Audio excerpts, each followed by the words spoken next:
सो जो करे सेवकाई, अरे करनी कर करी लड़ाई। करे सेवक वो है जो आकर के मेरे चरणों की सेवकाई करे, अन्यथा फिर मुझसे आकर के लड़ाई करे।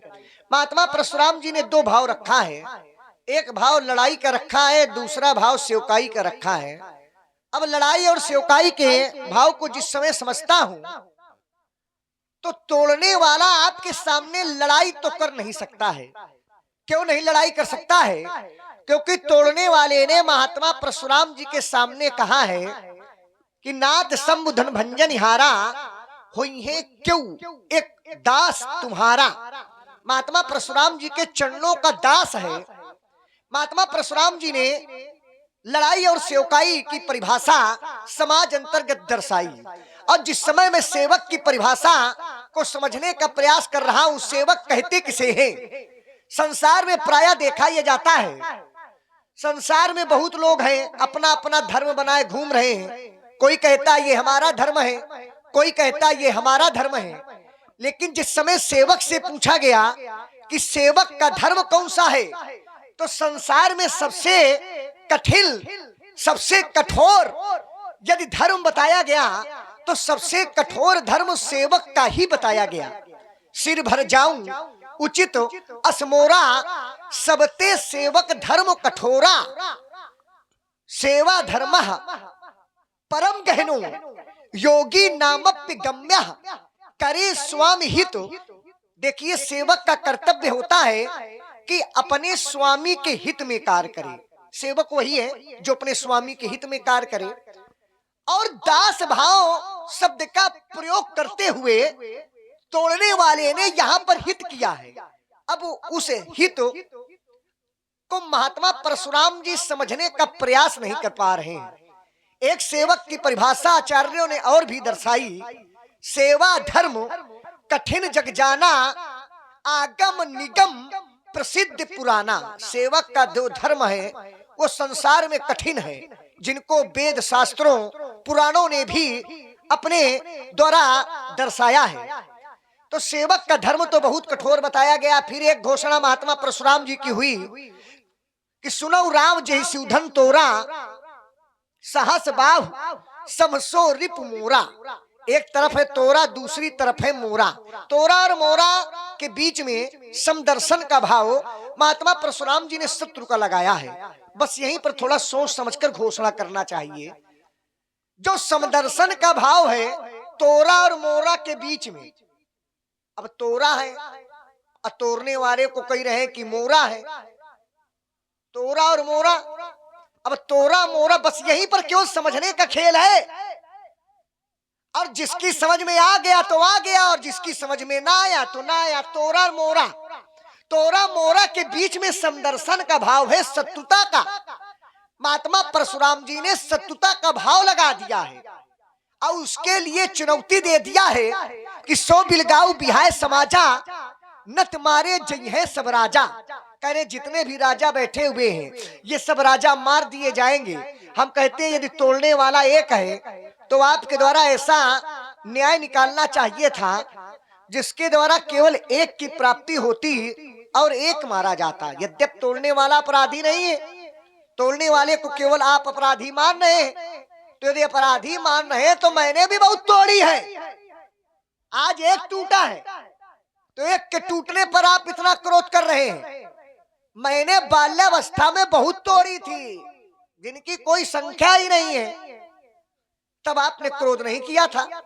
बहुधन हुई तोरी लड़काई तो कबहू न असरिस कीन गोसाई। जब मैंने बाल्यावस्था में तोड़ी तो गोसाई बाबा आपने कभी ऐसा क्रोध नहीं किया। अब देखिए, गोसाई शब्द का प्रयोग मैं महात्मा परशुराम जी के लिए इस समय कर रहा हूं।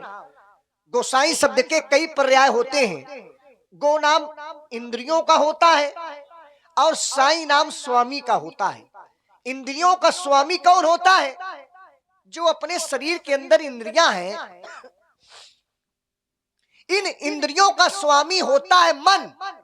और महात्मा परशुराम जी तो मन को भी जीतने वाले हैं। इनको कहा गया है मनज्जयी। गो नाम दिशाओं का, साई नाम स्वामी का। दिशाओं का स्वामी जिसने सारे ब्रह्मांड को अपने बस में कर लिया हो। गो नाम पृथ्वी का, साई नाम स्वामी का। पृथ्वी के स्वामी कौन है? तो पृथ्वी के स्वामी है राजा, और राजाओं के भी महाराजा हैं हमारे पिता चक्रवर्ती दशरथ जी। उनके द्वारा भी कभी भी ऐसा क्रोध नहीं किया गया। यद्यपि गोसाई शब्द का प्रयोग रावण के लिए भी किया गया, सो परनाल लीलार गोसाई तजौ चौथ चंदा की नाई, और इस समय मैं आपको गोसाई शब्द से प्रयोग कर रहा हूं। तो बाल्यावस्था में गोसाई बाबा मैंने बहुत तोड़ी थी, तब आपने ऐसा क्रोध क्यों नहीं किया? क्यों नहीं किया? गलती हुई ना आपसे? कान पकड़ो, उठो बैठो कि नहीं, गलती हो गई हमसे। और अगर इसके टूटने पर आप क्रोध कर रहे हैं तो ये धनुष पर ममता कई हेतु, आपकी धनुष पर इतनी ममता क्यों है? मम माने मेरा, ता माने आसक्ति। ममता का भी कई पर्याय होते हैं। मम माने मेरा, ता नाम आसक्ति का, जिसमें मेरी आसक्ति छुपी हुई हो, वहीं पर ममता का भाव भी छुपा हुआ करता है। तो आपके अंदर जो ममता विद्यमान है, तो आसक्ति रूपी ममता विद्यमान है, या फिर उपासना रूपी ममता विद्यमान है, जिस कारण आज धनुष के टूट जाने पर आप इतना क्रोध कर रहे हैं, इतना रोष कर रहे हैं। अकारण है कि सकारण है, लक्ष्मण को बतला करके आप कृतार्थ करें। सुना सबने, कैसा लगा? अच्छा लगा भाई? ये आपका लक्ष्मण है कि नहीं? और सभी जितने पिता बैठे अपने पुत्रों की जब बातें सुनते हैं तो बड़े प्रसन्न होते हैं, चाहे वो अच्छा करे चाहे जैसा व्यवहार करे। अच्छे ज्ञानी हो, मनुष्य का रूप धारण करके बड़े भाग्य से मिला तो थोड़ी देर बैठ लो, बड़े भाग्य मानुष तन पावा और सुर दुर्लभ। मनुष्य देवता भी तरसते एक बार हमें मानुष तन मिल जाए। बड़े आप भाग्यशाली हैं। साधन धाम मोक्ष कर द्वारा, और सभी ज्ञानी चाहते हैं हमारा मोक्ष हो जाए, और मोक्ष के लिए तुम्हें मानव तन मिल गया है। और मोक्ष तभी होना है ये हितन पाई भजी रघुराई। ये अगर मानव तन मिल गया है तो रघुराई का भजन करो, इसी में तुम्हारा कल्याण है, और कहीं तुम्हारा कल्याण है नहीं। धोखे में नहीं रहना। चूंकि हितम मनोहराति बचा दुर्लभा, शब्द अच्छे भी हों और मीठे भी हों, ऐसा बड़ा कठिन है। बात अच्छी लगे थोड़ी देर मान लो, करना तो वही है जो तुम बड़े बड़े जो इनको अच्छा लगेगा करना वही है। ना ना ना, क्या कहना जो हमें अच्छा लगेगा। अच्छा, जो आपको अच्छा लगेगा। ज्ञानियों का धर्म यही है जिससे सबका हित हो, ऐसा समाज में कार्य होना चाहिए। और जिसमें व्यक्तिगत मेरा ही हित हो तो फिर वो मानव कहलाने का अधिकारी नहीं है। फिर उसकी सोच में और पशुओं की सोच में कोई अंतर, जिसमें आपका हित हो वही होना चाहिए। अब ये लड़का मैं घुमा रहा, कहा था हमने बचपन में बहुत धनुइयां तोड़ी। तुम्हें राम की सौगंध है, जब से तुम अयोध्या में पैदा हुए हो सौगंध अवगंध न दिलाओ, आज तक तुमने कोई एक धनुष तोड़ा है? बड़े जटिल प्रश्न तैयार किए हैं। बहु धनुई तोड़ी लड़काई, कब तोड़ी? लड़काई अवस्था में तोड़ी।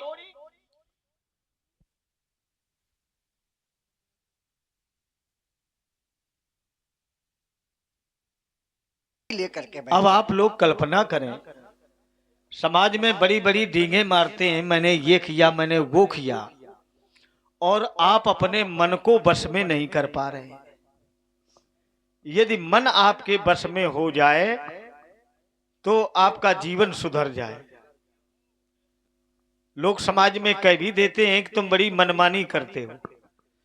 अभी लक्ष्मण ने बढ़िया बताया कि इंद्रियों का जो राजा है, स्वामी है, वो मन है।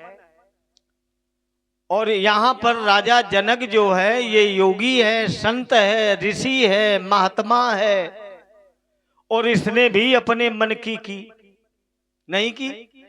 इसने दूसरे की मन की नहीं की। अगर दूसरे की मन की बात मान लेता तो आज परशुराम मिथिला में नहीं आते।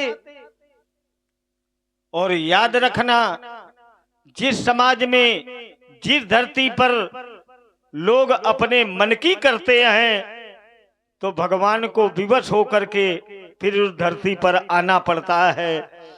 अगर आप लोग मन की ना करें तो फिर भगवान को सत्यलोक का त्याग करके इस धराधाम पर आने की कोई आवश्यकता नहीं है। और जब जब मनमानी हुई है, इसी को मनमानी कहते हैं। जब जब होई धर्म के हानि, बाढ़ई असुर अधम। जैसे पीछे अभी कोई कह रहा था, परशुराम का कह रहे थे ना, धिक्कार है ऐसी जिह्वा को जिसके मन, ये भी एक मनमानी है। तुम्हें ये ज्ञान नहीं हुआ कि परशुना राजा नाम मर्दयति इति परशुरामा। जिस वीर योद्धा ने इसी परश के द्वारा अभिमानियों का मान मर्दन किया हो और सज्जनों को पोषित किया हो, ऐसे भगवान के लिए इस प्रकार की मन की बात, यही अनुचित व्यवहार। मन की क्या नहीं मानी राजा जनक ने? नारद जी ने कहा था इस बेटी का विवाह इस वंश में होगा, नहीं मानी। तभी तो पार्वती जी को कहना पड़ा, क्या? नारद बचन सदा सुचि साचा सो बर मिलई। पार्वती जी कह रही, अरे बेटी, जब ये धनुष नहीं टूट रहा था तो सीता जी गई कहां? पार्वती जी के मंदिर में बड़ी उन्होंने विनय की, हे महामाया, हे जगत जननी, हे अन्नपूर्णा, जय गज बदन खडानन माता, जगत जननी दामिनी दुति दाता। अरे मैया, तो माता का हृदय बड़ा विशाल होता है। माता ने कहा, री बेटी अलम है, चिंता न करो। क्यों? नारद बचन सदा सुच साचा। जब तुम 3 वर्ष की थी तो नारद जी आए थे इसी धरती पर, वो कह गए थे इस बेटी का विवाह अमुक वंश में होगा। तो फिर राजा जनक ने धनुष तोड़ने का निर्णय क्यों लिया? ये गलत है। जैसे ये बच्चों ने भी बड़ी मनमानी की कि नहीं की? सभी भक्त चाहते हैं कि भगवान हमारे घर आ जाएं, और इन्होंने भी अपनी मन की। तो इस बार तो मन की कर ली, अगली बार से ध्यान रखना, क्योंकि पुण्य पुंज बिन मिलई न संता। जब तक जन्म जन्मांतर के पुण्य उदित नहीं होते हैं तब तक बेटे तुम लोगों को संतों के दर्शन नहीं होंगे। ये ध्यान रखना। अगर मधुर वाणी बोली जाए, मधुर सबके साथ व्यवहार किया जाए, अपने और पराये में अंतर ना हो, समाज में सभी का कल्याण हो, ऐसी भावना रखने वाले इस धराधाम में नहीं रहते हैं। मानो वो स्वर्ग के ही वासी हैं। और स्वर्ग में क्या है? देवता रहते हैं, बड़े मृदुभाषी हैं और सभी का कल्याण करते हैं, इसीलिए तो स्वर्ग में रहते हैं। तो ये वो धरती है, इसको अपने कर्म योगियों के द्वारा इस धरती को स्वर्ग बनाओ, तभी तो तुम सबका मानव जीवन ये धन्य है। और यदि ऐसी सोच नहीं है तो फिर निराधार है। फिर आप लोगों की सोच में और पशुओं की सोच में कोई अंतर, तो बेटा ये धन टूटना ही अनुचित। सीता का विवाह हो जाए, ये मनमानी की गई। तो रे ने बालक कालबद बोल तू इन समार, तूने धनुइया कहीं नहीं तोड़ी, केवल हमें पागल बना रहा है, बाचाल कहीं के। तो धनुई शम त्रिपुरार धनु, कहाँ भगवान शिव का ये कठोर धनुष? शंकर जगत बंद जगदीशा, सुर नन मुनि सब नामई शीशा, सोई पुरार को दंड। ये भगवान आशुतोष का दिव्य पिनाक, और उनकी बराबरी का इस संसार में कोई नहीं है। और ये धनुष की भी क्षमता के कोई दूसरे धनुष अभी तक नहीं बने। तभी तो वाल्मीकि जी ने कहा इन्हें द्वि धनुषी दिव्य लोक से छादि पूजते। इस संसार में केवल दो ही दिव्य धनुष, एक जो टूट गया है और एक ये सारंग जो हमारे पास है। अच्छा। ये दिव्य आयुध हैं, इनकी बराबरी का अभी तक कोई दूसरा धनुष बना ही नहीं। चलिए विचारते हैं आपकी बात को। देखिए जांचने की आवश्यकता नहीं है आपके, हाँ पूछ लो ठीक रहा, बढ़िया रहा,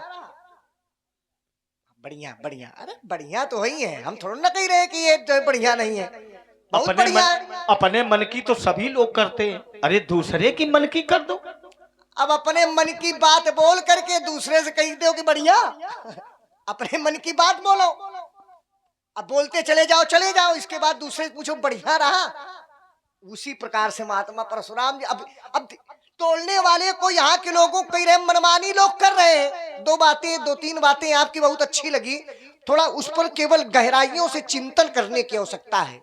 मनमानी कहते मनमानी की गई है, किसने मनमानी किया? यहाँ पर किसने मनमानी किया? अच्छा ये मनमानी जो लोग करते भी हैं, एक बात मैं आपको बता दे रहा हूं, जैसे लोग एक तो मिथिला में मनमानी की नहीं गई है, और अगर आपने ये बात रखी है कि यहाँ पर मनमानी की भी गई है, तो संसार में लोग यदि मनमानी करते भी हैं तो किस कारण से करते हैं?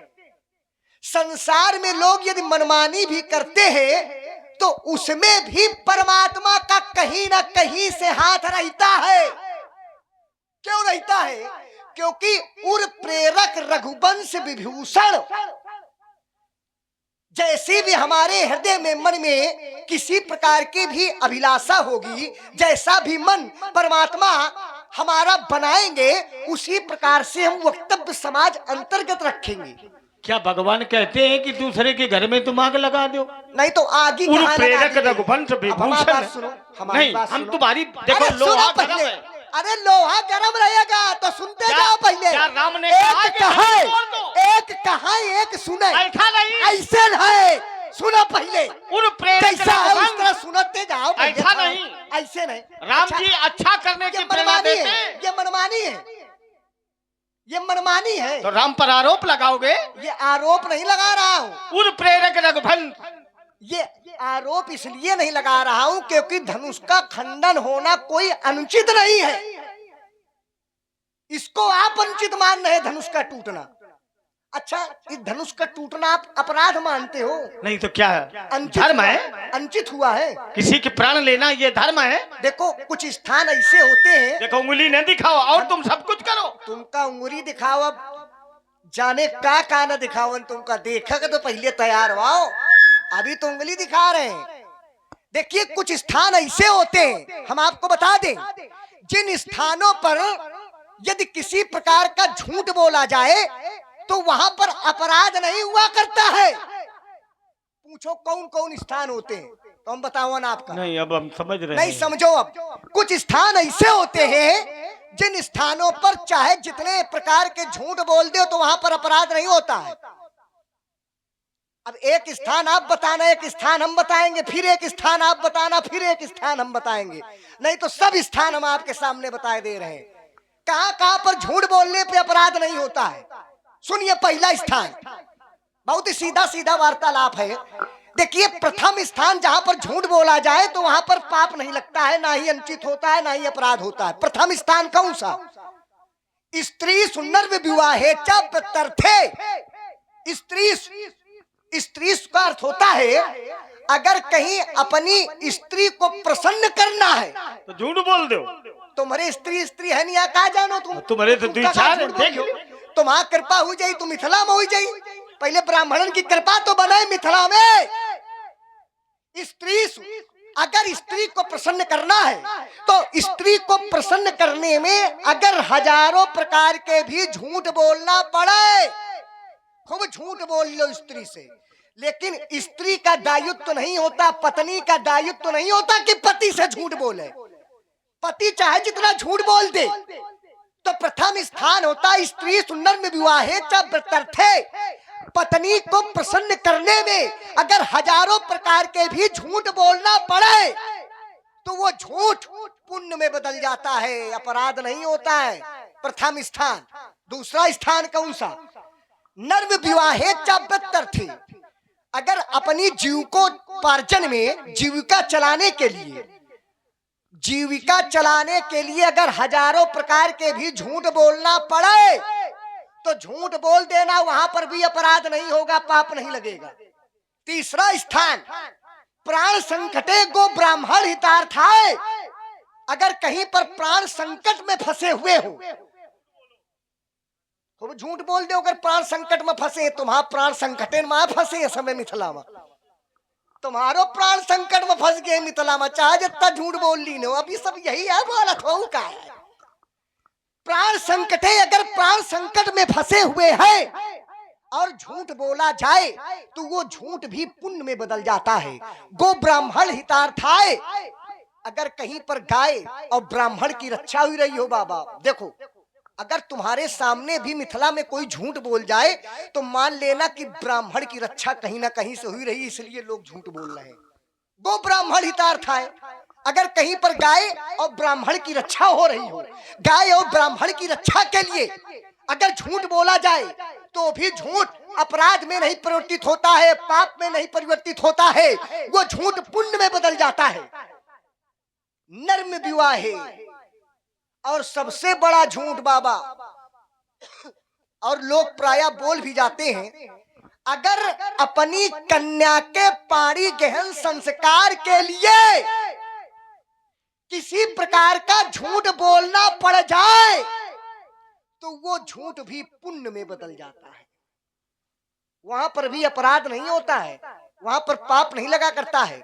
और यहाँ पर भी बाबा जी कन्या का ही पाणी गहन संस्कार है। अगर आपसे कोई झूठ बोल भी दे तो मान लेना ये कोई पुण्य का काम आए कर रहा है, क्योंकि कन्या का विवाह है। और कन्या के विवाह में आपने एक बहुत ही अच्छा एक सिद्धांत अभी पढ़ा था कि कन्या का विवाह तो हो रहा है लेकिन ये धनुष श्रेष्ठ है। और इस धनुष श्रेष्ठ की आपने विशेषता भी बताई। विशेषता आपने ये बताई थी कि इमे दुई धनुषी दिव्य श्रेष्ठे लोगाधिपूजिते दृढ़े बलवती मुख्य संकल्पे विश्वकर्मणा। आपने संसार में दो दिव्य धनुष श्रेष्ठ बताए हैं, दो दिव्य। अब दो दिव्य धनुष, एक तो ये हो गया, अब एक हो गया सारंग। अब इन दोनों धनुषों में आप किसको श्रेष्ठ मानते हैं? दोनों श्रेष्ठ है, दोनों श्रेष्ठ हैं, दोनों बराबर के, दोनों बराबर के हैं निसंदेह। तो तोड़ने वाले को आप क्या मानते हैं? ये श्रेष्ठ धनुष से समझना बात पहली। तोड़ने वाले को मैं कायर मानता हूँ। अरे ये तो मतलब की बात हो गई आपकी। अब सुनो हमारी बात, अगर धनुष दिव्य है तो तोड़ने वाला दिव्यतम है। कैसी लगी अब बताओ? कतई झूठ। झूठ कही रहे, फिर झूठ, फिर झूठ। ये आपकी मानसिकता हो गई है कि नहीं? लक्ष्मण जो भी बोल रहा है सब झूठ बोल रहा है। अगर वो दिव्यतम है, हाँ है, तो मैंने उसे ललकारा, सो बिलगाऊ बिहाई समाजा, वो समाज से बाहर निकले। अगर वो दिव्य है, योद्धा है, पुरोधा है, तो बाहर आता क्या? आया अभी? ब्राह्मणों से लड़ाई नहीं करेगा क्योंकि इसमें कहीं ना कहीं हित छिपा हुआ है। अगर ब्राह्मण के सामने वो झूठ भी बोल रहा है तोड़ने वाला, तो उसमें भी आपका हित छिपा हुआ है कहीं ना कहीं से। वो हमारी मर्यादा को बनाए रखने के लिए मेरे सामने नहीं आ रहा। किसकी? ब्राह्मण की। और इसी धनुष में ब्राह्मण दधीच की अस्थियों का प्रयोग हुआ और उनके प्राण भी इसी में थे। तो उनके प्राण माने एक और ब्राह्मण के वो प्राण ले रहा है तो वो दिव्यतम हो गया। अच्छा, ब्राह्मण के क्या बढ़िया प्राण लिया है। और इसमें प्राण महात्मा दधीच के थे कि नहीं थे? हमको नहीं पता है थे कि नहीं थे। हाँ बोलो क्या बात है? हमें नहीं पता प्राण थे कि न थे। ये बात बता रहे हैं कि प्राण थे इसमें महाराज दधीच जी के। पता नहीं कहां से प्राण बता रहे हैं आप। प्राण थे। हेलो, एक विशेष सूचना है, विशेष वाली इनको भी सुनाइए। जो भी व्यक्ति ने व्यास जी का मोबाइल चुराया हो या ले लिया हो धोखे से भी तो दे दें, क्योंकि बहुत दूर दूर से यहाँ पर कलाकार एवं भागवताचार्य आते हैं। अगर आप लोग सभी लोग ऐसा करते हैं तो कितनी बड़ी बहुत अनुचित है ये बात। अनुचित बात है। तो आप सभी लोगों को ऐसा ना करना चाहिए। व्यास भगवान अगर आप सभी लोग नहीं देते, अभी नहीं मोबाइल दे रहे हैं, तो मोबाइल सर्वेलेंस में तो लगेगा पक्का। और जो भी गांव का व्यक्ति पाया होगा तो उसको प्रशासन के द्वारा अच्छी तरीके से दंड प्राप्त करवाया जाएगा। इसीलिए जो राम कथा दिन में सुनाते हैं आपको, उनका मोबाइल किसी ने उनके कमरे में जाकर निकाल व्यास जी लिया हमारे है। राम कथा वाचक जी, क्योंकि दो व्यासों की वो हो गया ना। नहीं, किस व्यास जी का है? अरे भागवताचार्य जी है। राम कथा वाचक जी जो भागवताचार्य जी हैं, लेकिन अनुचित। देखिए देखिए, वो राम कथा श्रवण कराते हैं सब लोगों को। भगवान का कार्य है, उनकी वस्तु को आप लोग मत रखें। दूरभाष केंद्र पा जाए, महात्मा परशुराम जी के पास जाए रख ले, ये तो दान में दे देते हैं। नहीं, गलत बात है। लेकिन ऐसे उनका विचार मत रखिए। लाना यही अपराध है। जिसके पास भूल से चला गया हो तो अभी वो अपराधी नहीं है, पहुंचा दे। अपराधी नहीं अच्छे है, लोग हैं। इसी प्रकार से तोड़ने वाला भी अपराधी नहीं। अब चलिए, आपने कहा कि महादधीच जी के जो प्राण थे वो धनुष के मध्य भाग में स्थित थे। चलिए, आपने कहा माने ले रहे हैं, चलो कि नहीं मध्य भाग में स्थित थे, तो दिव्यतम के द्वारा धनुष का खंडन हुआ है। आपने प्रारंभ में एक मोक्ष की चर्चा किया था। जानते हैं आप कि मोक्ष कहाँ मिलता है? मोक्ष परमात्मा के द्वारा मिला करता है। और जिस पर परमात्मा हाथ रख दे, जिस पर परमात्मा कृपा कर दे, उसको सीधा परम पद मिल जाता है। परम पद। हाथ उठाकर स्वीकार करता हूँ। आप क्या कि समझते लक्ष्मण हैं? का विचार अगर परमात्मा का स्पर्श है, नहीं। परमात्मा का वरद हस्त है, कृपा है, तो परम गति को प्राप्त होता है। महादधीच जी के प्राण परम गति को प्राप्त हुए कि नहीं? पहले इस पर मिले क्या तो विचार? तोलने वाला, नहीं, महादधीच जी फिर हम के जो, देखें कि वो थोड़ा समझिए पहले। फिर महादधीच जी को परम पद प्राप्त हुआ कि नहीं? अभी इस पर हमारा कोई निर्णय नहीं, नहीं करना पड़ेगा भाई, चिंतन थोड़ा करना पड़ेगा। पहले मैं करना अपराधी पड़ेगा चिंतन। महादधीच जी के प्राण जैसे तोड़ने वाले ने तोड़ा, तो कोई साधारण तोड़ना है तोड़ने वाला। अब परमात्मा है कौन? बिनु पग चलई, सुनई बिनु काना, कर बिन कर्म, करई विधि नाना, आनन रहित सकल रस भोगी, और बिनु बाणी बक्ता बड़ जोगी। स्वयं भोले बाबा कह रहे हैं, ब्रह्म राम ते नाम बड़, वरदायक वरदान, रामायण सतकोटि मह, लिय महेश जिए। अब परमात्मा के पहले थोड़ा चिंतन करते हैं। और अब ये माता परमात्मा के लक्षण है। माता जानकी जी क्या है? वो जिनका बेटी है। जिनका विवाह हो रहा है, बेटी है। हाँ, बेटी तो है, ये बात आपकी सही है, बेटी तो है, लेकिन वो सारे संसार की माता है, सारे संसार की। जनक जी की पुत्री तो है, लेकिन वो सारे संसार की माता है। जनक सुता जग जनन जानकी, और अतिशय प्रिय करुणा निधान की, ताते जुग पद कमल मनाबऊ, जासु कृपा निर्मल मति पावऊ। अब विचार ये करना, क्योंकि आपने अपने मतलब से केवल कह दिया पुत्री है जानकी जी, ये थोड़ा ना आप कहते कि नहीं सारे संसार की नहीं, माता है। तुमने अपने मतलब की बात नहीं की। नहीं, आप अपने मतलब की करेंगे तो हम अपने मतलब के करेंगे, भी आप अपने मतलब की करेंगे। है? अरे आप इतने बड़े मतलबी हैं, हम नहीं, ये नहीं जानते थे। अगर लक्ष्मण मतलब की बात कर जाए तो कोई बात नहीं, लेकिन परशुराम बाबा भी अपने मतलब की बात करेंगे। अपनी, जिसमें संसार का कल्याण हो, जिसमें संसार का किसी न किसी प्रकार से हित हो, ऐसा मतलब का कार्य करना चाहिए। तो जानकी जी सारे संसार की माता हो गई। और उनका पति जो उनको ब्याहेगा तो क्या वो साधारण होगा? वो जगतपति होगा। अगर जानकी जी सारे संसार की माता है, वो जगत पिता तो बना। उनके साथ में ब्याह वही कर सकता है जो सारे संसार का पिता होगा। और जो सारे संसार का पिता है, उसके द्वारा धनुष का खंडन हुआ है, तो इसका तात्पर्य है कि महादधीच जी को क्या मोक्ष किया मिल जाए? गया। बोलो। मोक्ष मिल गया। सीता जी जगत की माता है। सारे संसार की माता कौन? सीता। क्या किया जाए? और सीता का जो पति है वो संसार का पिता है। क्या किया जा सकता है कि नहीं है? बोलो। कैसे बुलवा रहे? उन लोगों का ना परेशान। पुर नर नारी सुभग सुच संता धर्मशील ज्ञानी, ये जितने बैठे हैं ये बेटे सभी ज्ञानी हैं। अगर ज्ञान ना होता, निष्ठा ना होती, आस्था ना होती, तो क्या ये लोग यहाँ बैठे बढ़िया, होते? ये लोग ज्ञानी है क्योंकि पूर्णरनार सुबह की सुसंता, क्या ये धर्मशील ज्ञानी अच्छा गुणवंता। रुको, अगर आप सब में विश्वास ना होता, इतना कठिन, अब देखो कुछ भी हो जाए, लेकिन हम यहाँ पर हैं तो ये भी बहुत बड़ा विश्वास है। के ऊपर विश्वास और है? बिनु विश्वास भगति नहीं, ते ही बिनु द्रवही न राम।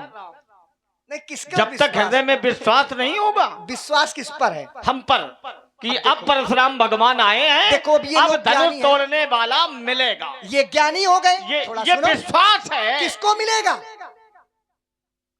नहीं, किसको मिलने की आवश्यकता है? सबको, ये अच्छा, सबको। हाँ, अभी हमने तक कोई सोचा नहीं कि जान पाया कि धनुष किसने तोड़ा। हमको पहले ये लगा कि केवल आपको, लेकिन अब आपने ऐसा क्रम बना दिया, आपने कहा सबको। पहले मोक्ष की चर्चा करने के बाद में फिर सब की चर्चा करते हम हैं। मान रहे दोनों हैं बातें नहीं कि मानिए। जिसने धनुष तोड़ा है तो इस धनुष को मोक्ष मिल गया। नहीं, मोक्ष मिलता अब कहाँ रुकना। है? ये जो परम पद है परमात्मा का, परमात्मा का जो परम पद है, ये परम पद कहाँ मिलता है? बहुत बड़ा कार्य किया है तोड़ने वाले ने। अरे तोड़ने वाले की तो आपको वंदना करना चाहिए था, क्योंकि महर्दधीत जी को उसने मोक्ष प्रदान किया। तो या तो तुम दिखा दो उसको, और या कैसे उसे दिखा हमें बता दो। ऐसे कैसे दिखा दे? तो कैसे दिखाऊं? जब इतना घूमे चल थोड़ा बात घूमे। चल कहीं का। ऐसे कैसे दिखा दिया जाए? देखो, परमात्मा का परम पद, परमात्मा जो मोक्ष देते हैं, तो परमात्मा का सबसे बड़ा परम पद जानते हो कहाँ है? तो फिर एक श्लोक कहता है कि ना तद्भासयते सूर्यो, जहां पर ना ही सूर्य का प्रकाश है, ना ही चंद्रमा की शीतलता है, ना ही जल है, ना ही अग्नि है, ना ही वायु है, वहीं पर परमात्मा का परम पद है। ब्रह्मवाणी के अध्याय 6वें का 15वां श्लोक संख्या कहती है, ना तद्भासयते सूर्यो न शशांको न पावकः यद् गत्वा न निवर्तन्ते तद् धाम परमम मम। ओम। बड़ा कार्य हो गया। तभी तो ज्ञानियों ने कहा, जहां ओंकार का निवास हो, जहां अनर्वत ओम ध्वनि गुंजायमान हो, तो ज्ञानियों ने कहा प्रकर्षणेन नयेति इति प्रणवः। जो ओंकार का भजन करते हैं, ओंकार को भजते हैं, वही मोक्ष को प्राप्त करते हैं। ओमित्यो तदक्षरम उद्गीतम उपासीत। ये जो ओम शब्द है, ये संस्कृत की अवधातु से बना हुआ है बाबा। अच्छा, ये जो उभय पक्षों से वार्ता हो रही देववाणी में, और इसकी टीका भी हो रही, माने अर्थ भी किया जा रहा, आप लोगों की समझ में आ रहा कि नहीं आ रहा? देखो, अगर ना आए तो आप रोकें, और जो तुम्हारे अनुसार हो हम वही ज्ञान परोसें। चलिए थोड़ा इनके अनुसार भी करते हैं। तोड़ने वाला, देखिए तोड़ने वाले ने बहुत ही प्रशंसनीय कार्य किया है। प्रशंसनीय कार्य क्यों किया है? थोड़ा रामचरितमानस से लेते हैं, क्योंकि हमारा आपका संवाद जो बना हुआ है रामचरितमानस से। अब देखिए, जिस समय तोड़ने वाले ने धनुष का खंडन किया, त्रैलोक में कोई भी, किसी ने भी त्रैलोक में धनुष तोड़ने वाले का विरोध नहीं किया। बाबा, किसने विरोध किया तोड़ने वाले को? जरा बताइएगा आप अपने क्रम में। और जब किसी ने देखा नहीं तो विरोध कौन करेगा? अब कह रहे किसी ने देखा है नहीं, ये वाला आपका क्रम है कि किसी ने नहीं देखा, लेकिन मैं अपना वाला क्रम बता रहा हूं आपको। त्रिलोक की बात कर रहा हूं, केवल मिथिला की बात नहीं।